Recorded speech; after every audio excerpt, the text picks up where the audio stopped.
You're listening to Dads, Diapers, and Drinks. 3 dads trying to lead their families well in a crazy world. So grab a drink, sit back, relax, and enjoy the show.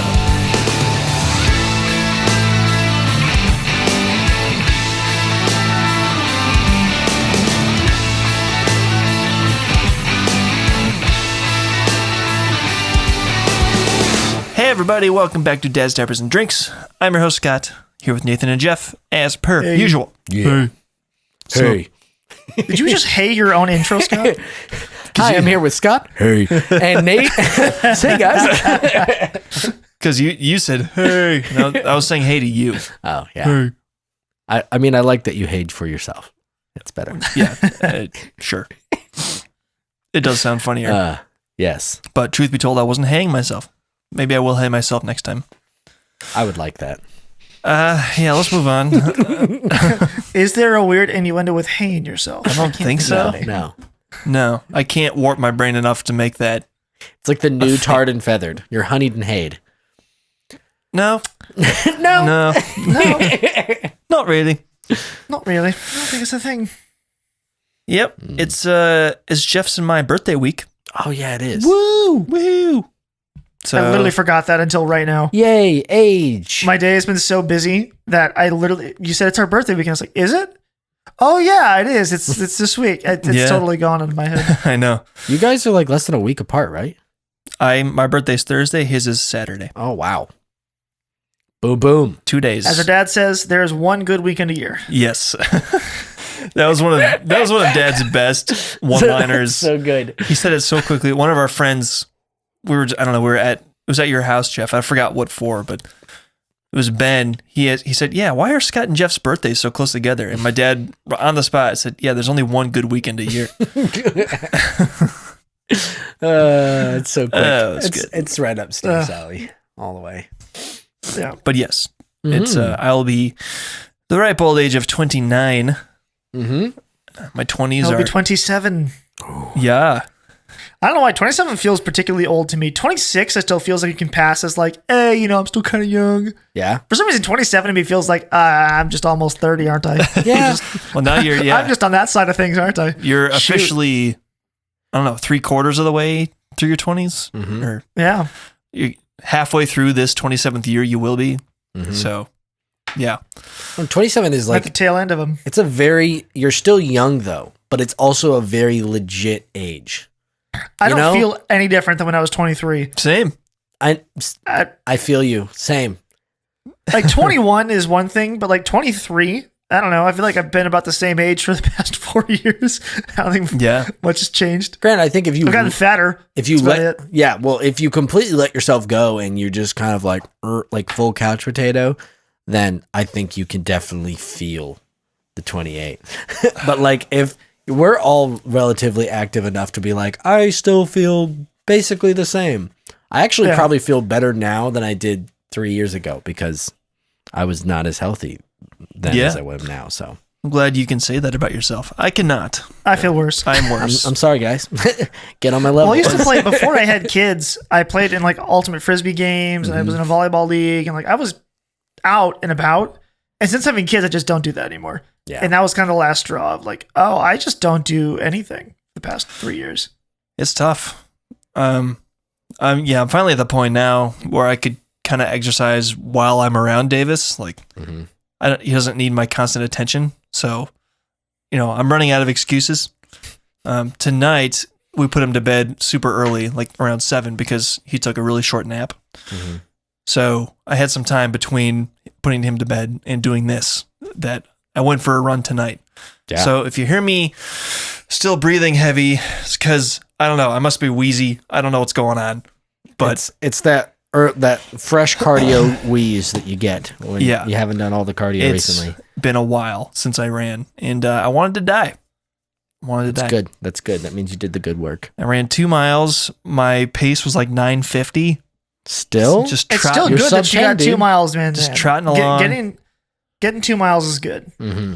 Yeah, I need to not be focused on my pace and just kind of feel the accomplishment of getting it done. Like, as long as I feel like I exercised, that's all that matters, really. So, like, my loop in my neighborhood is just under a mile, and I tried to do it quickly, and I killed myself. Then I couldn't run for like days because like I went so hard, I'm completely dead. Yep. And then I was like, I'm just gonna do whatever pace I think I can do to complete the lap. And I started doing that, and I was like, oh, that's way better. I just need to do that. I need to not try to die because it's a Jordan Peterson. He's already making his way in. Woo! Early adopter. Welcome, Jordan. But he said it in the case of studying, where he said if you only have the attention span to study hard for 20 minutes, then you should study hard for 20 minutes for 5 nights. You shouldn't try to study for 3 hours. Yeah. Because it's the same total time, and you really you don't want to burn yourself out. You want to do as much as you can do well. That is advice I wish I had received when I was in school. I would kill myself. Oh yeah, dude. The night before a test, trying to cram it all in and retaining none of it, and then failing anyway. Like, what? I could have been playing League of Legends. It would have been the same result. I could have gone to the gym and played basketball. But yeah. Just making sure that you actually pace yourself to the level that you can actually achieve and not overdoing it. Because you're so much better off doing what you're actually capable of consistently. And that's the kind of thing that also comes with time and repetitiveness. Like, it took me a very long time to get up to the speed that I go now. But I also, like, my relaxed pace is still faster than my pushing it pace was before. But now when I push it, I'm at a different level than I was. So it's more rewarding in the sense of like, oh, wow, look at that. I was way faster. Wow. Just barely like leaning up against reasonable or just beyond reasonable, Yeah. I need to get running again. I've pretty much stopped because I've been so buried with other stuff going on in life, just trying to get all my house crap dealt with. And same. Yeah. I'm doing a ton of yard work. We're also like ripping out new areas of weeds and planting new gardens there. So like every day I've been doing something physical, be it tiling or yard work, but none of it's been running. And I feel like I really need to get back on the horse, my own horse, my legs, and get back to running. Maybe we could start up the exercise accountability again, but we could be more reasonable as opposed to like, you got to do 6 days. Yes.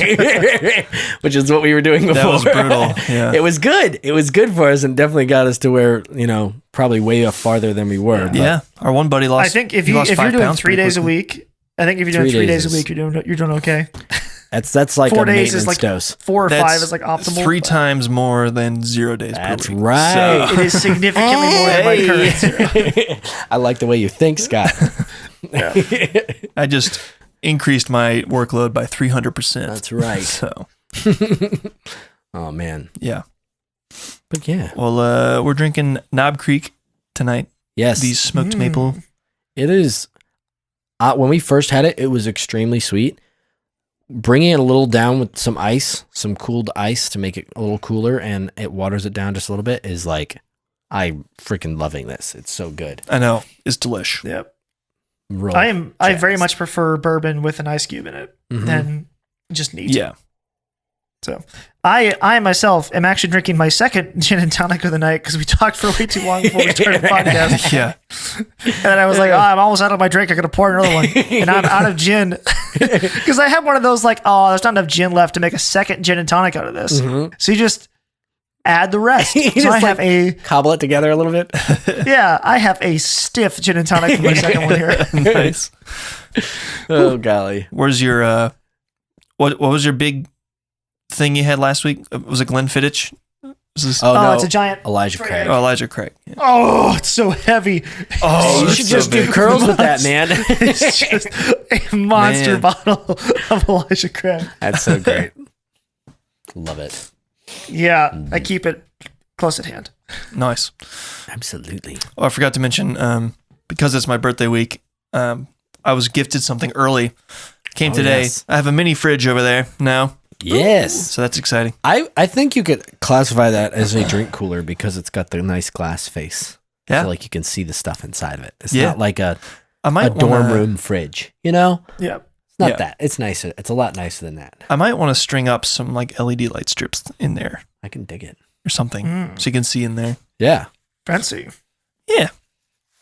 I'm also working on a little electronics project for Davis. Nice. I want to make a binary counter circuit. So you push a button and it starts counting up in binary, and different LEDs light up depending on what the binary number is. So I'm kind of nice. I'm waiting for the parts to arrive. They'll arrive on my birthday, actually. So cool. that's happy birthday to me. But work, yay! He loves pushing buttons and he loves things that light up. So that'll just be a simple little battery powered. Are you gonna frame it in like thing. a nice wooden box or something? It'll be in a plastic box.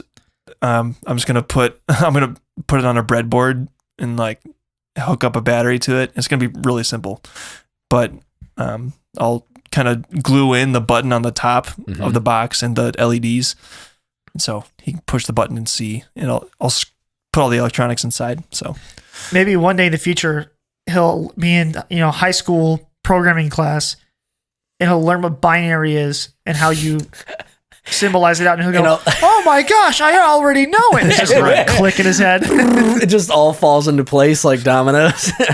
Yeah, he's just the binary whiz. Right. Thanks, Dad. That is my intention. I like it. That's a solid goal. Get his brain thinking in base 2. Mm-hmm. You should make a hexadecimal one too. Dude, I freaking love. Yeah. I know that's like probably the nerdiest statement I've ever said, but I love hexadecimal so much. It is so genius. I know, right? Like it's extremely nerdy, but once you like learn all the relationships between stuff, is like, oh, it's just fascinating how it all works. Love it. So the other thing that we did this past week is I had one of my friends from out of state. Mm-hmm. His girlfriend goes to college. She's a D1 softball player at University of Connecticut or Boston. I forget which one. I'm blanking now. Pressure's on, drinks in hand. I can't remember which college she goes to. But so she's a D1 softball player, and he lives in LA. So he flew to the East Coast, and they road tripped the whole country back because they thought, what the heck, we'll never do this again. Let's freaking road trip the whole country. Yeah. Why not? And they swung by my house for one night, and we took him to an escape room, a new escape room in Solon. Oh, nice. Cool. Which I did not know existed. And it was very fun. If you haven't done an escape room, they're awesome. It's man. Yeah. It's such a good time. So we did that, and I was like, oh, okay, we definitely have to go back here. This was totally worth it. What was the theme of the escape room? The theme of this one was that you were trapped in a submarine that was sinking. I like that one. You had to figure out how to make it. Like you had to figure out where all of the different valves are for the engine, which had been stolen. Ooh, I'm super about that. That's pretty exciting. That is literally my alley. All of it. It was super fun. So I love escape rooms. It's my third one I've done. Oh, yes. Second or third I've done, and totally good time. It's like $35 a person, so it's not like the cheapest thing, but for like you're only doing once a year or whatever, it's totally worth the effort to go. So there's one in Solon, Ohio, if you're in our area. Totally cool. I've done 3. The first one was escaping from a serial killer's dungeon, which was exciting, freaking gory, and it was good, but you have to have the stomach for it. Like everything was, fake, but they tried to make it look as real as they could, and they did pretty well. The second one was defusing a bomb. The third one, what was the third one? I just blanked. It's gone. I've done 2 escape rooms. I have concluded I've only done 2. I've done a few of them. One of them was really crazy. It was for my brother-in-law's bachelor party. We actually went and did an escape room, and it was at this like, these people are like probably the most passionate about escape rooms that like people that I've ever met. Like they're like so crazy intense about it. They're like, if it does not feel like you're living in a movie, then it is not good enough. So they're like, everything is like as fit and finish as they possibly could. And it was the hardest thing. Like I've done 3 or 4 of them, and it was unbelievably difficult, but it was awesome. So my friend from California that we did this with, the reason why we did it is because he works at an escape room in the Disney parks. Oh yeah. Because he lives right by Disneyland. And nice. So he's a hardcore escape room guy, and he's also my former teammate in professional Rocket League. So he's like, he's not clowning around about these things. He's quite serious about escaping his escape rooms, and he does them over and over again, and like tries to get the fastest time of escaping ever in different rooms. Like he's crazy like me. So we were doing this, and the number of times that he saw something, he was like, this totally means that. That totally goes with this. We go, you sure? He was like, absolutely. And he's just right. I was like, that's awesome. That's not natural, man. He was so confident. He knew exactly what he was doing with these things. I will He's say, like a hardcore escape room guy. from like even just like a brain perspective, that's like such a quality thing to do on an evening. Like, hey, we're gonna go all out and think for an hour, really intensely and focusedly, and actually use our brains. And it's also just so much more rewarding when you're successful at the end. Yeah. So we did ours, and like, so the one we picked was the hardest one that this place has in Solon. Is their hardest rated one. We did it in 42 minutes with no hints. Wow, There you go. Which is pretty good. That's We pretty kinda- good. We kind of destroyed it. It was awesome. It was so much fun. I love those things. Fantastic. Sweet. The Mark Rober has a YouTube video on how to solve escape rooms. There's a certain way of thinking about all the puzzles that can make sense. Like, you're not supposed to approach them like the way you normally would. You have to think of it more of like a game. Or Yeah. I don't know. It's weird. He had a whole strategy guide for how to beat an escape room quickly. Yeah, So I never I'm watched this video. guessing your friend knows some of the tricks, some of the So ins I and literally outs. didn't want to watch the video because I was like, I don't want to know the game. I want to learn the game. I'd rather not, cheat it. I'd rather just go and figure it out than be told how to figure it out. Absolutely. So I never, even though I watched like every Mark Rober video, I've never seen that one because I didn't want to know. Yeah. Fair enough. I don't watch every video, but Same. I watch them a fair amount. So, all right, let's get into this topic. Yeah. I'm like two times deep already. I'm just dehydrated, Jeez. so Yeah. And now you're just having ran for the bourbon. first time in 2 months. So, we want to talk a little bit about free speech tonight. Hot topic. Just the general conversation Yeah. that's happening right now. So, in this day and age, social media has been around for 15 years now. 16 years, 2006, 2007, I feel like is when Facebook and Yeah, that's when it really locked took in. off. yeah, that's when it started getting huge. MySpace. Shout out to MySpace, the best social media MySpace. platform. Had one of those. Best because it was the worst. Yeah. So it feels like and Twitter came around maybe in 2010 or something. Yeah. So these ginormous platforms where everyone can make an account and post whatever they want are still relatively new to humanity, I think. And we're all still figuring out how to handle those platforms. Are you allowed to say literally anything you want? Or should there be some limitations there? So it feels like in a lot of the conversation right now in our society is about freedom of speech. And it feels like it is exclusively secluded to the online space because that is Yes. how all of our communication happens these days. You can still say, I feel like you can still say whatever you want on the radio or in your podcast for the most part, or on YouTube. I mean, as long as it's not illegal. Yeah, as long as it's not illegal. But the problem with that is people start deeming everything hate speech, and that's illegal. So I mean, inciting violence Well, against other people, that's Yeah. like traditionally illegal.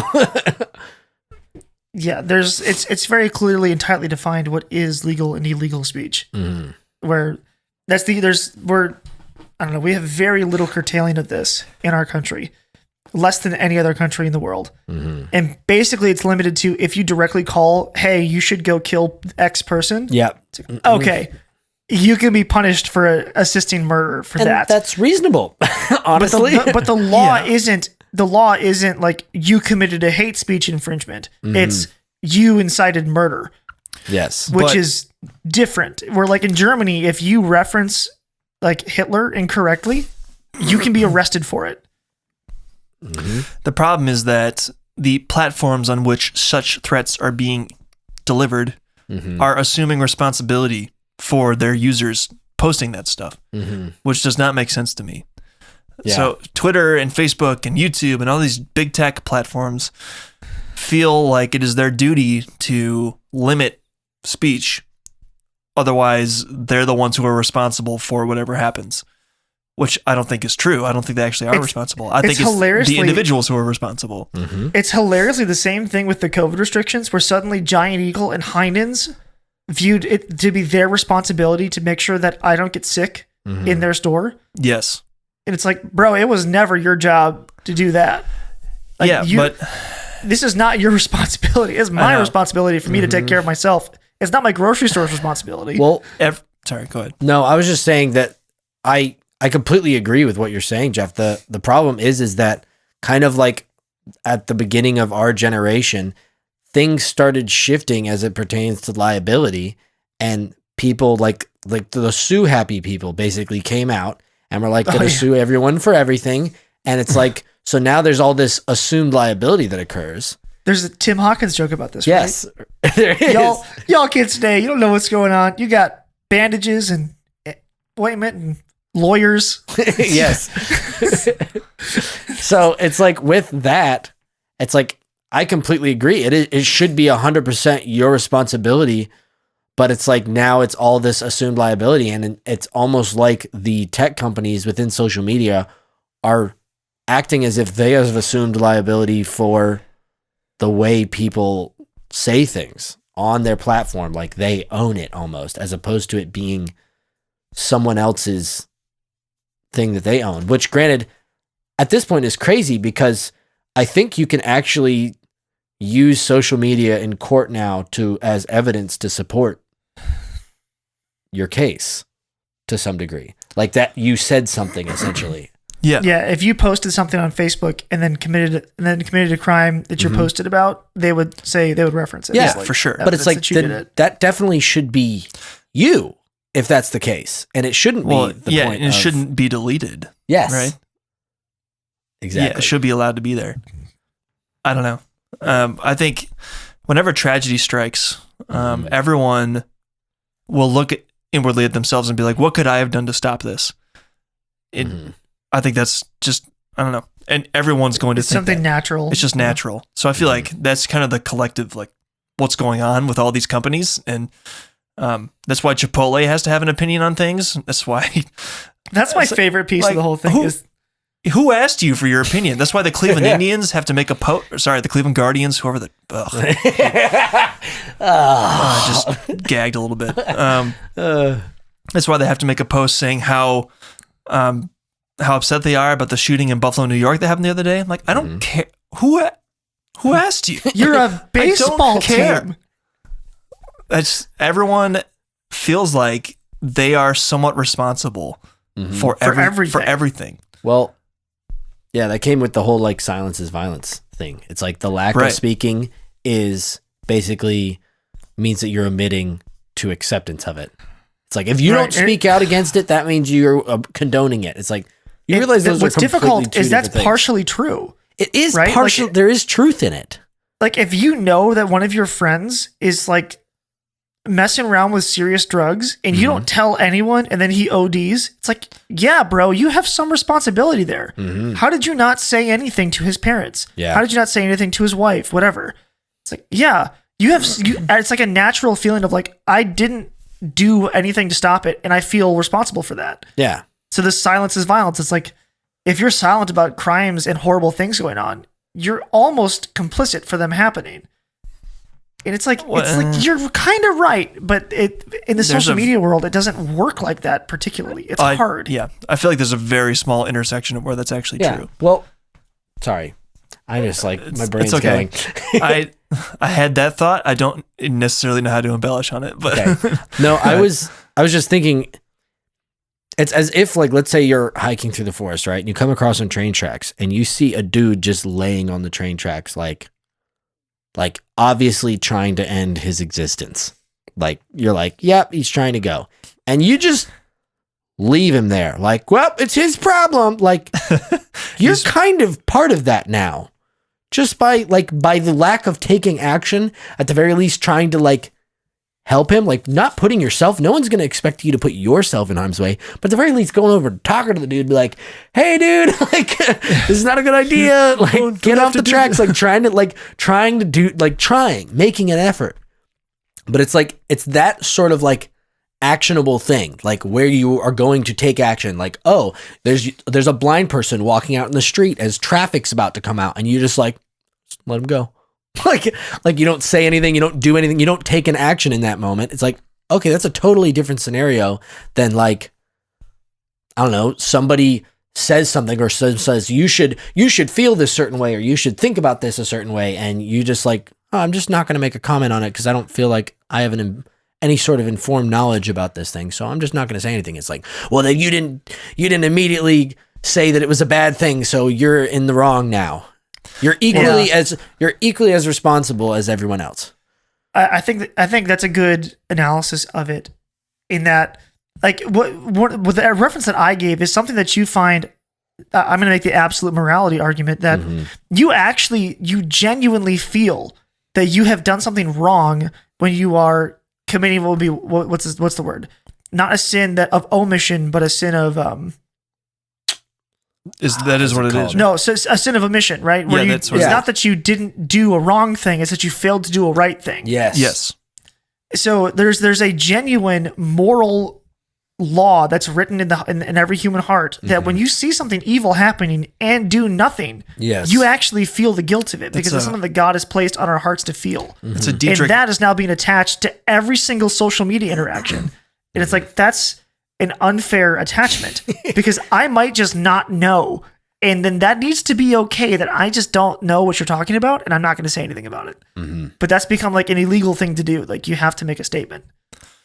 Yeah, well, I feel like there are very few accounts, social media accounts, individuals or companies or organizations that actually have enough power to make a difference by their statements. So when when the Black Lives Matter stuff was happening, everyone's changing their profile picture to the blackout. Like that does nothing. You're just a dude from Northeast Ohio. I have a neighbor with a Ukraine flag in his yard. I'm like, bro, what does that do? I laugh at the Ukraine flags help? too. I'm just like, well, okay.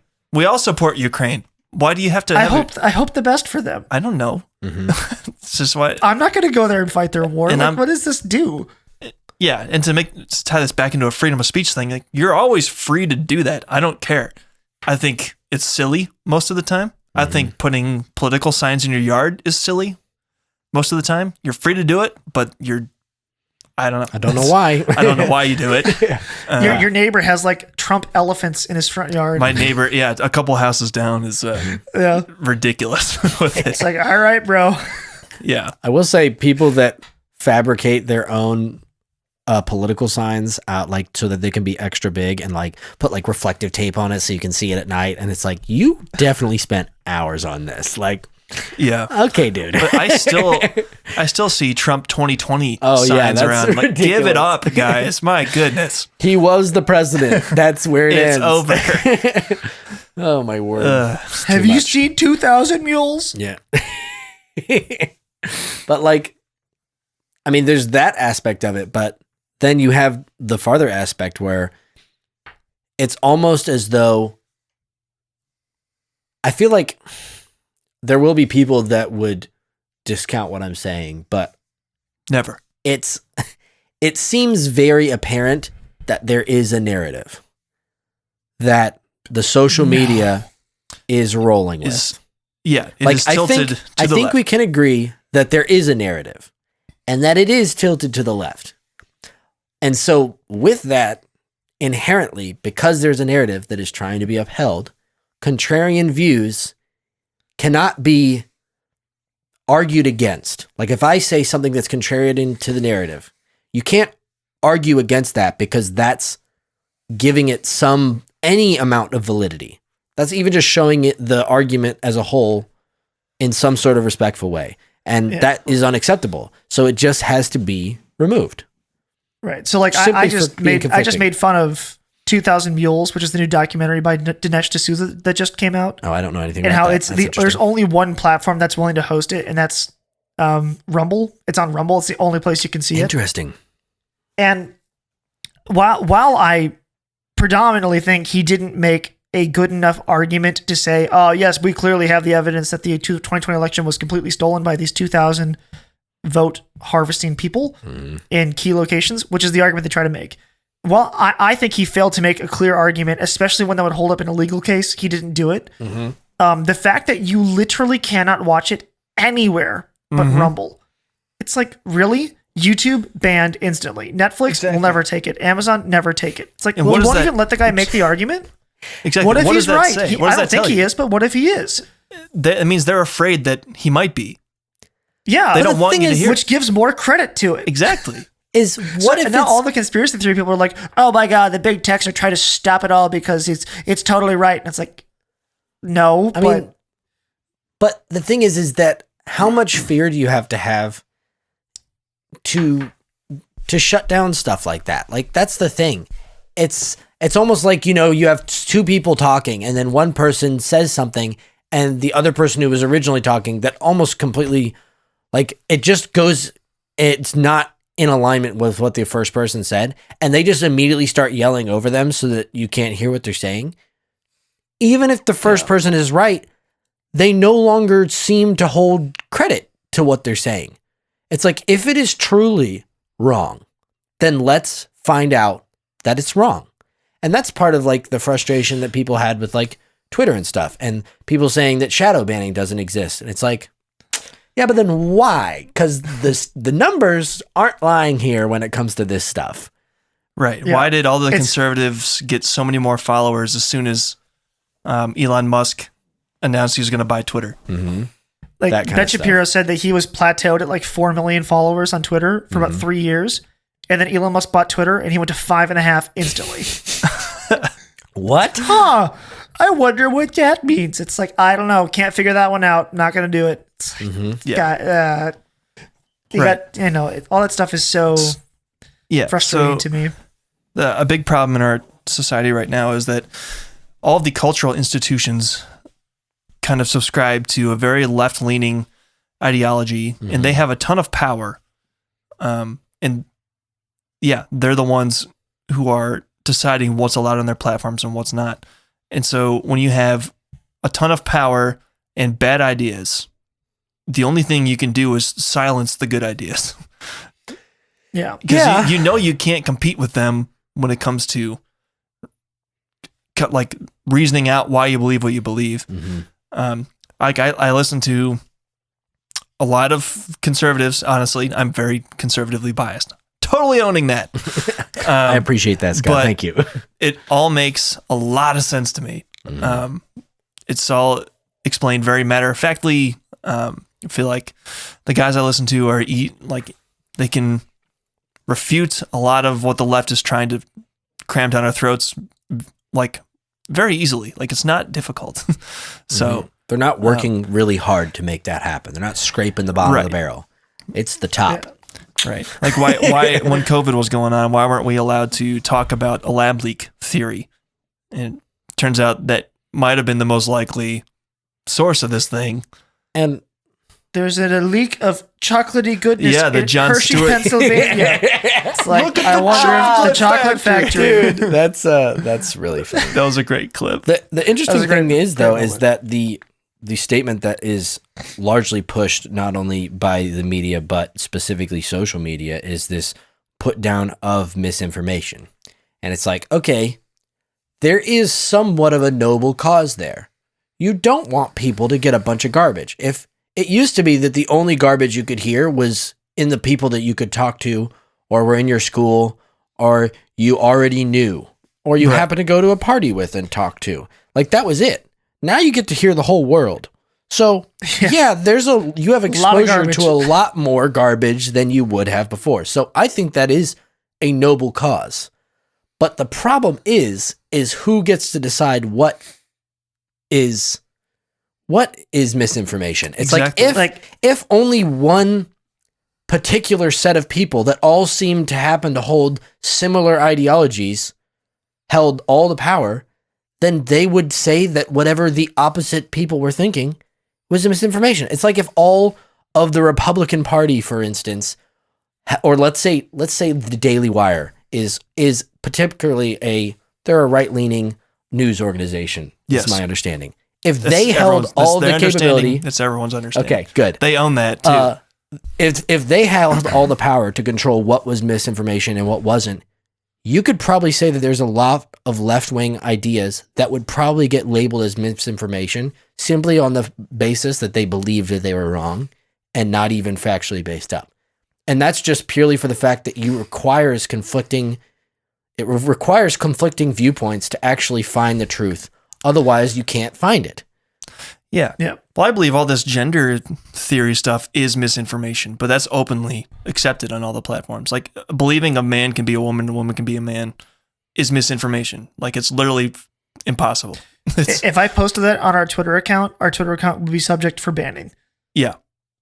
But if Currently. you said that in something in favor of it, even though we can believe that that is false information, especially on a biological level, that would be like, oh yeah. Go for it. Yeah. Not misinformation. That was from the famous Elon Musk actually tweeted this when he was first announced he was going to buy Twitter. It was a Tim Pool interaction where he said he was sitting down with Jack Dorsey, founder of Twitter, and the head legal, which was, I forget her name. I think she's an Indian kind of name. I don't remember how it goes. Anyway, and he said, let me give you an example of where you have a rule about misinformation that is an absolute like left-wing favor. And he says, there's a transgender man to woman who wants to be called she. A conservative says he wants to be called she. And you say, no, that's wrong. You have misgendered them. And the conservative goes, no, you're the one misgendering them. I'm gendering them correctly. You are doing it wrong. And you go, no, we are right. It's like, aha, that's a left-wing bias. Because the conservative is saying, I'm the one who's right. That's a he. And you're saying, no, we're right. That's a she. And there is no give in this. And you're just going to decide the left-wing perspective is the correct one. And you're just going to get banned. Like there's no wiggle room. There's no debate. It's like you control the levers and you say it's wrong and now it is wrong. And there's just no, if you ever post it, your account gets banned instantly. Well, So stuff like that has been happening that was 6 years ago. I think it was 2016 when this was popularized. It's been 6 years of this stuff. And people are just friggin' done. the interesting thing about all of this is that personally, I enjoy talking to people that have the opposite view of what I think. Because it's one of the how great can I joys learn of life. something if I can only hear from people that think the same way? That means there's no new information coming into my life. Especially people like us who are conversational. When you are at some random church gathering or some random party, when you meet someone new, Yeah. and you go, well, what do you think about this? And they think something that you haven't thought. You go, really? Well, that's interesting. And then you talk to them all night. It's like, that's what I do. I met someone at church this past Sunday, talked to him for like 30 minutes. Like I never met him. He had some interesting thoughts about cybersecurity that I had never thought before. And I was like, I've never thought about these problems. Like, that's interesting to me. You've given me anxiety. Yeah. He works in cybersecurity for Goodyear. And it's like, what? It's like, that's fascinating. So I talked to him for like a half an hour. Have you ever thought about what your IT department at your job is actually responsible for? They are freaking heroes, dude. Seriously. Yeah. And all the people that they have to deal with that have no understanding of how much they could cripple everyone at the drop of a hat. Oh, my word. The company I used to work for got hacked because one of our employees clicked on a bad link in an email. Dude, Marty was there for the conversation. We were going off. What, Jeff? Marty was with me. We were talking to this guy. We were just like, oh my gosh, that's amazing. Did he tell that story?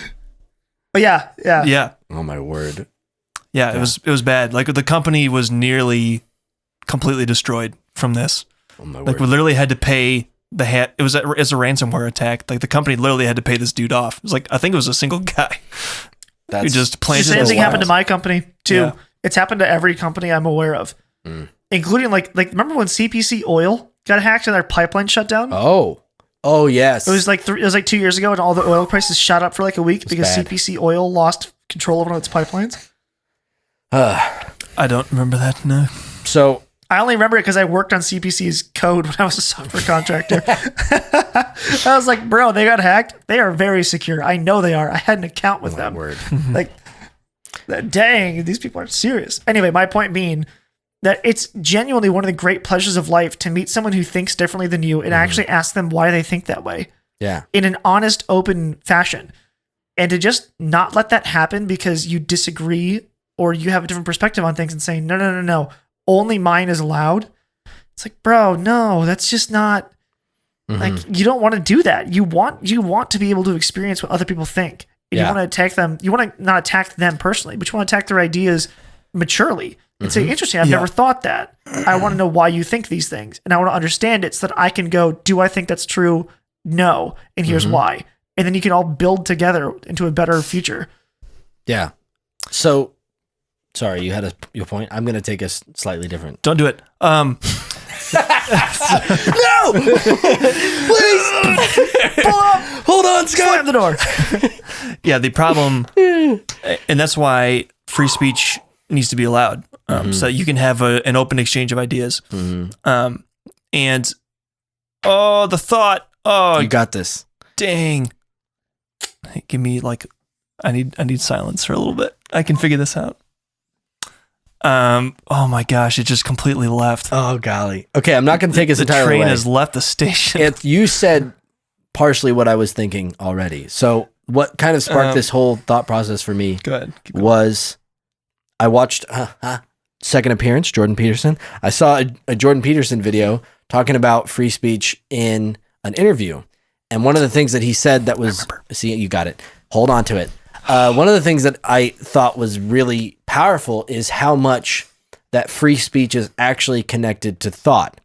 Because when you are able to speak, the way you speak also shapes your thoughts. I don't know if you guys do this, but when I'm thinking about something and I'm like, not just thinking about it as in like, oh, I'm thinking about a guitar and I see a guitar, but when I'm puzzling through something, like trying to figure something out, I'm typically thinking of it in sentences, kind of talking back to myself.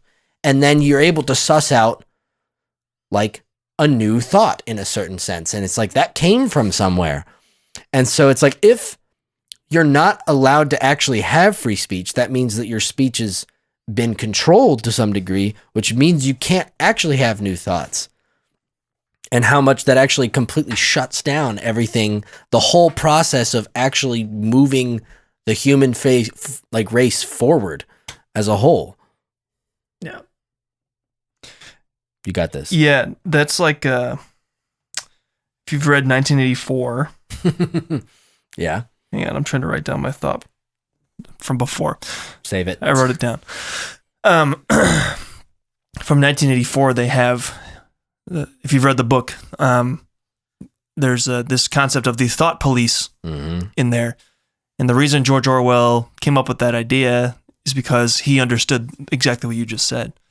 That if you limit the literal vocabulary of humans, they will not be able to convey certain thoughts. You're literally inhibiting their ability to think as widely as they could by limiting the literal speech they're allowed to think, the words they're allowed to say. It's crazy how that all interacts. Like you don't give them the language to think what you don't want them to think. Yeah.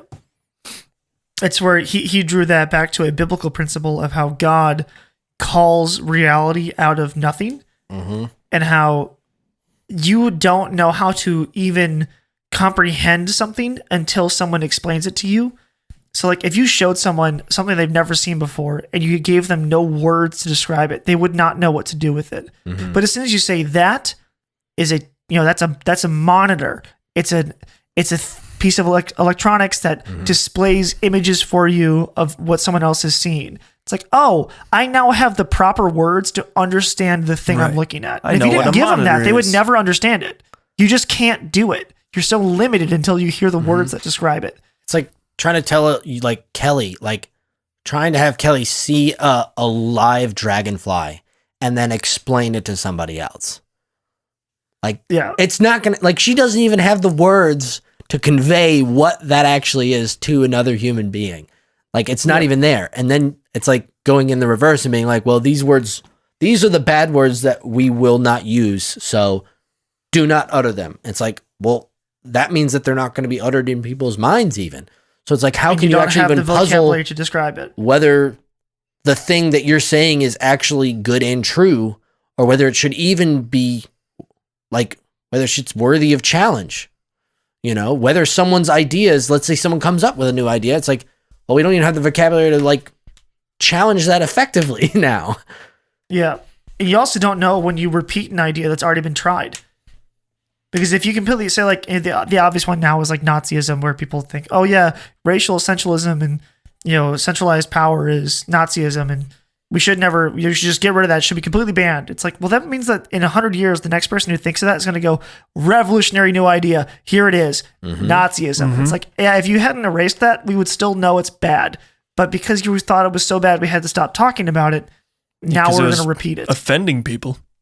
Yeah, but it's like you can't just delete the history. We need to be aware of it so that we know not to do it again. Exactly. It's part of human progress, and you can't just like eliminate these things. Yeah. History forgotten is doomed to repeat itself. Yeah. I just finished listening through a very good podcast called The Rise and Fall of Mars Hill. But I don't know if you started that yet, Jeff. You should. I just started it. I'm on episode 1. So I'll catch up. Yeah, I need something new. It is very good. It's about the mega church Mars Hill and its pastor Mark Driscoll and everything that went on behind the scenes and how the entire thing fell.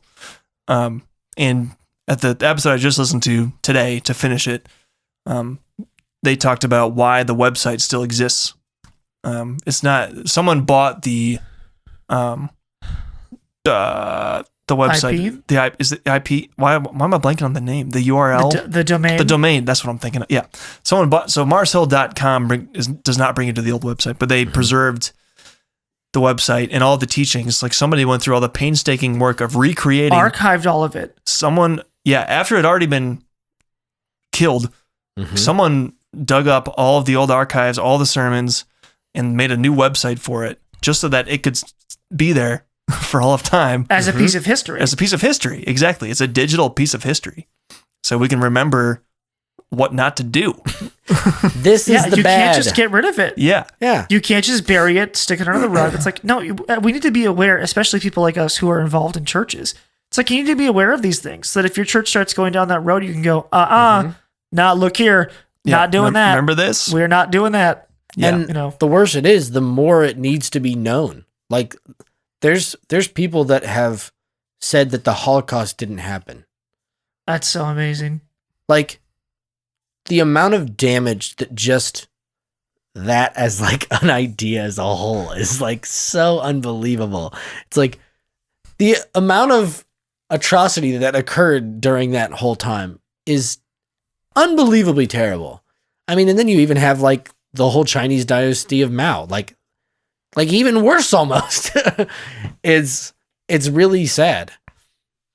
Yeah, but that wasn't the direct murder of people. It was the indirect murder of way more people. Right. Yes.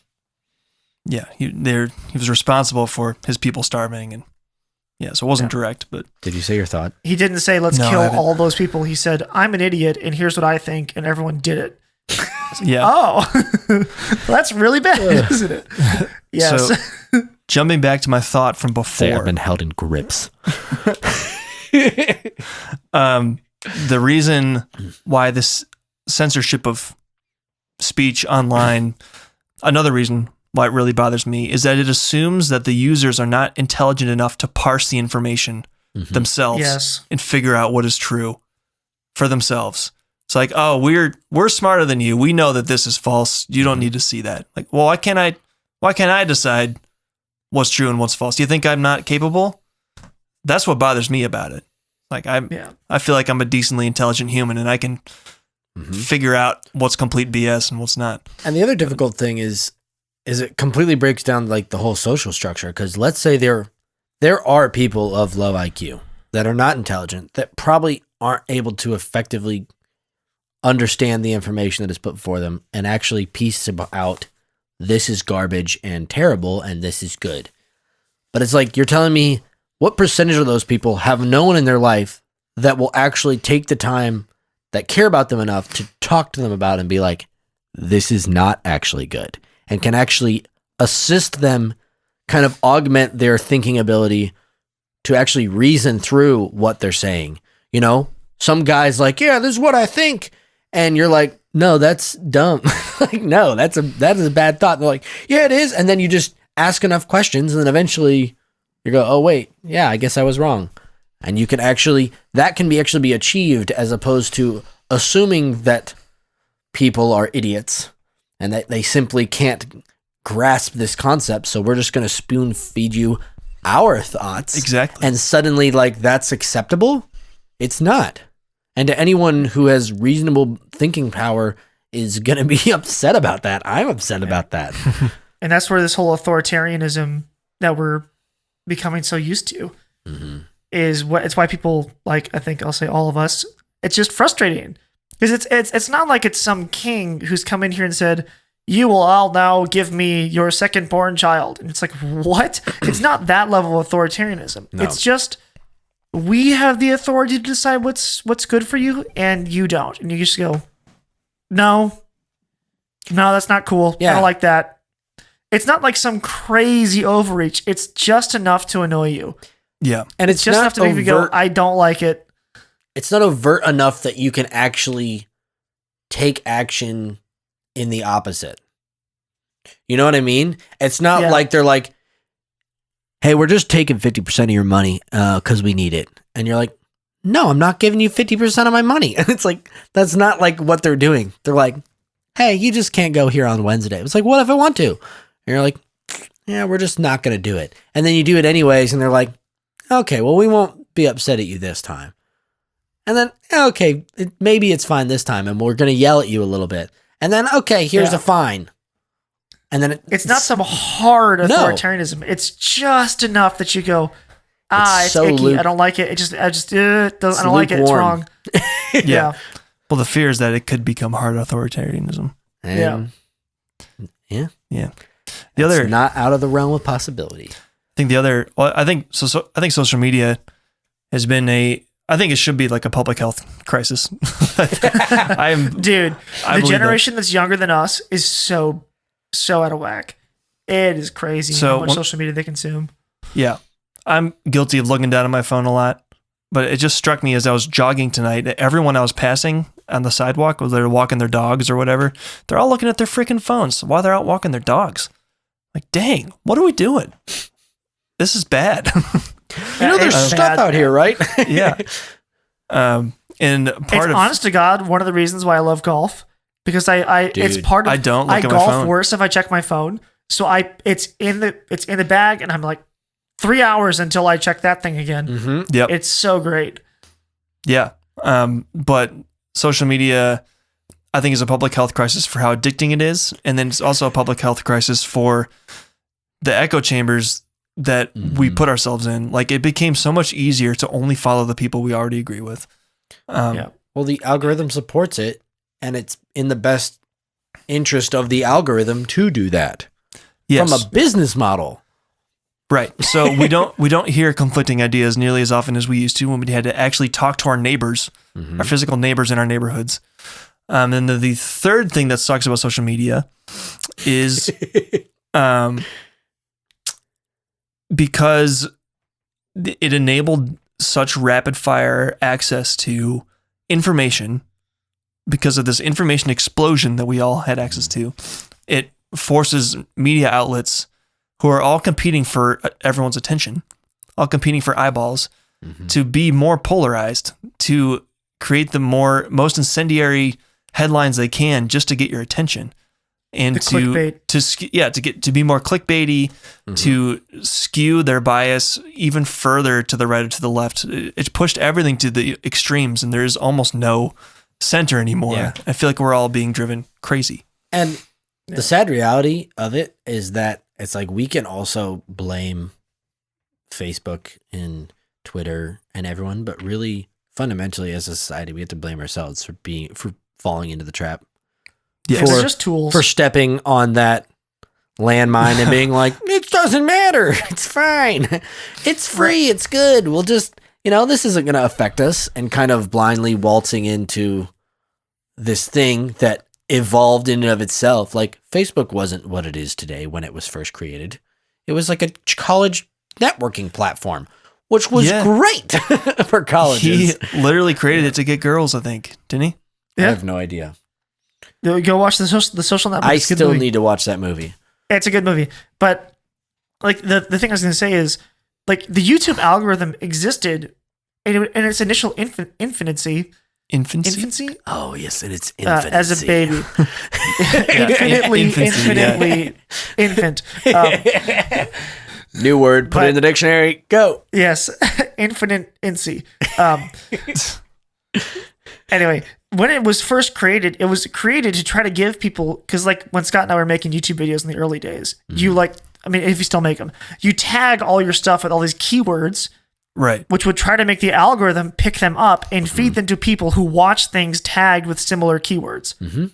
So it was there to help you grow your stuff, to help you find people who liked what you liked. It's like, yeah, that's fine. That makes sense. I see no wrong with this. But what was discovered is that attractive women sell, and clickbaity, like, oh my God, you will not believe what Amber Heard said today. People click on that. And like, it's a human problem. And people realized, oh, I can make money. I can become famous if I do that. And then you just start doing it because the algorithm will support it. And it's like the people who made the algorithm probably weren't thinking about that when they made it. But it just so happens that when human corruption shows up, you go, aha, I can profit off this. And then you do. Yes. And now we're 10 years, 15 years into this cycle, and it's become bad. I mean, it's hard to get out. It's like, what is it? Like, what is a human-robot combination? A cyborg. It's literally like a cyborg salesman. It's like no salesman could sell this stuff on the scale that it exists on. But then you add it with this algorithm, and it's so much more powerful than we could have ever imagined. Like, we just haven't really given the devil its due. Like, it's unbelievably powerful. Its ability to manipulate human brains. Like, it just genuinely is. These algorithms have gotten way beyond, and there's money in it because there's money in it, people will funnel more into it to make it more powerful, to be more effective. And at some point, like, that's when I think Elon Musk can go on a rant when he's like, hey, I was going to ruin us all. And I'm like, okay, that's a little extreme, dude. And then you see it and you're like, it already is. Man, he's really smart. Maybe he's a little too smart. Think about, like, holy cow. Think about the idea of suggested posts on Instagram or Facebook or whatever, or targeted ads. That's AI learning everything about you, dude, and figuring out and understanding what you like. Every time I open up YouTube, it goes to the homepage, and I can guarantee you there's a video on there that I want to watch. I do not have to scroll. I know. My favorite experience with this, my favorite freak out. Yeah. So it was a couple of years ago, it was when I still had an office, so like 2018, 2019. And one of my coworkers was describing how he might build himself a tiny home. And this was before I'd ever heard of tiny homes. And he said, yeah, I might build myself a tiny home. You can buy those big, basically, Sky, we were saying you're getting a huge dumpster delivered to your house. Right. It's like, you can buy one of those dumpsters. You can flip it over and you can put a cement pad down and flip it over on the cement pad. You can build a tiny home out of it anywhere you want. And you can do all these like crazy, it's like giving this whole run. And I was like, that's the dumbest thing I've ever heard in my life. I go home, open YouTube, recommended how to build a tiny home out of a dumpster. I was like, get out of here. Yeah. What is that doing there? Seriously. I'm terrified. I'm going to go delete all of my accounts. I'm going to live in the woods. Like, this is not right. I know. We're all getting closer to what our grandparents used to say. I was just like, I'm going to go live in a cabin in the woods on a mountain and talk to no one. And that, like, everyone is getting closer to that all the time. Period. Yeah, our culture's really burning hot these days. Everything's kind of coming to a head at some point here. Even down to I know I've been ahead of the curve. I'm like, oh yeah, Civil War's coming, blah, blah, blah. I'm pretty extreme. I guess you could say it's extremist at this. It's not even extreme at this point, though. You have completely made, like, Bill Maher is like, oh yeah, if we don't fix these problems, there's going to be a civil war here. It's like, it's freaking Bill Maher. That's on TV now. He's very liberal. Like, guys, what we're doing to each other, what we're doing to our own society cannot sustain for long. Maybe it's 10 years, maybe it's 20, maybe it's 30, but it just can't sustain like this. And that makes perfect sense that this is how it would happen. Like, they take the most fundamental thing about humanity. Like, there are men and there are women, and they flip that on its head. And you can talk to each other. And you can talk to each other. Like, men and women and talking, which is also thinking. So thinking and fundamental of your existence. Yeah, all they're doing in the pursuit of inclusivity is sowing confusion and disorder, and nobody knows who they are anymore. Like, if you tell a kid they can be anything they want, that gives them no guidance whatsoever for how they should act. Like, we need to have some idea of how a man should act and how a woman should act, and guide your son or daughter towards those ideals. And for us as Christians, that's very well defined in Scripture. So that's what we're going for. But our society has moved so far from that. Now we're saying you can be anything in between, and no one knows how to shepherd that. No one knows how to guide that. It's also equally crazy when you say you can be whatever you want. It's like, okay, well then what is that? Yeah, we don't know. We don't know what a woman is anymore. Our new Supreme Court justice could not define what a woman was. Can't define it. I'm not a biologist. You have to legislate. You have to determine if our laws were created fairly and constitutionally. Oh, you can't tell me what a woman is. It's like, oh yeah, what it's about gonna go laws that protect women? Like, protect who? Do you have an opinion on? Yeah. You know what? I personally hold those to be very important. Considering that I have a wife, I care about laws that protect women because I want my wife to be protected. So I know I have a vested interest in this. That's my favorite. You're a white male. You can't have an opinion about this. It's like, I have a daughter and a wife. Like, why am I not allowed to have an opinion about laws that affect my daughter? Yeah. Like, and why do you think only women having an opinion on this thing would change the outcome? Yeah. There are women who believe, a lot of women who believe exactly what I believe. So, like, what's your point? My wife thinks the same way I do. It's like, does she not count? Can I represent her? Especially biblically, I actually think it's my job to represent her properly. Mm-hmm. Like, it's part of my role as the head of the household to properly represent my family. It's just like, I'm representing my wife when I say these things. How is that not okay? Yeah. Because I'm the guy saying it? Okay, we believe that being married actually creates one new entity. Like, we are a new creation. Mm-hmm. It's a man and a woman together. So, anyway. Yeah, man. Yeah. I think we could literally rant on this forever. This could go for a long time. Yeah, I don't even know how long we did a really good job, but we are officially going to start veering off topic violently if we keep going. Yes. I can feel it. Yes. We stayed in the pocket. We bobbed and weaved through a few of those, but we're still there. It's good. I'm happy with it. Yeah, hey, we can call it there. Boys, I enjoyed this one. Thanks for talking with me, man. Yeah, not bad for having done zero planning. I love it. That was pretty good. Bam, week 49, we were like, oh gosh, let's roll this thing. So, yeah, quick update. Mm-hmm. We originally were saying we wanted to get out to episode 52. Not sure that's going to happen. Some plans have changed. We've had some stuff fall through, and it's probably not going to work out the same way. Yeah, we're having some scheduling problems on my end trying to get some guests on. So, might not make it. Yeah, so we're thinking season 1 is going to conclude with episode 50, which will come out next week. Mm-hmm. And it'll just be kind of a year in review. It's been pretty much a year. Mm-hmm. We've been recording these for over a year. So even though we don't have 52 episodes out, it's been a year. So that's what next week will be our last episode of season 1. Mm-hmm.